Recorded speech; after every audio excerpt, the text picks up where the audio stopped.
Leo mnatoka hapa na vyeti, lakini na chuo mmekiachia zawadi kubwa ya miundombinu ya maji. Hongereni sana sana na wapongeza sana.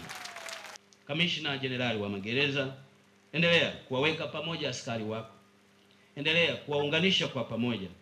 Endelea kuchapa kazi. Serikali inatambua kuwa kazi ulionayo ni kazi ya uzalendo.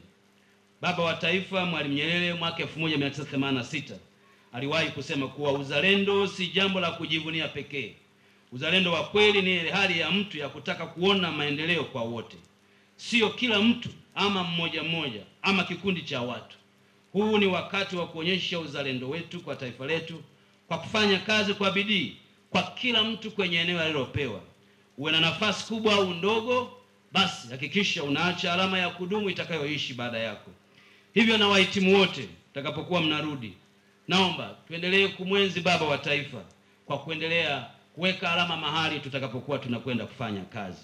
Niwapongeze kwa dhati kwa kutekeleza haya yote mlioyafanya kwa kipindi mlichokuwa hapa. Niuombe tena uongozi wa Jeshi la Magereza kuendelea na jitihada za kuboresha utendaji kazi ndani ya jeshi katika nyanja mbalimbali na utekelezaji wa mapendekezo ya Tume ya Rais ya kuboresha haki jinai ili kulifanya jeshi hili liendane na wakati kwa kuzingatia mabadiliko ya sayansi na teknolojia.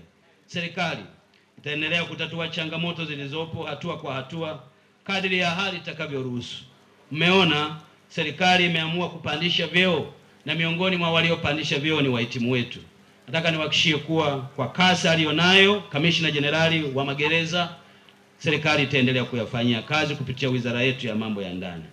Niwapongeze tena wahitimu wetu na niwatakie safari njema ya kwenda kuanza majukumu mapya ya kiutendaji katika vituo vyenu mtakavyopangiwa.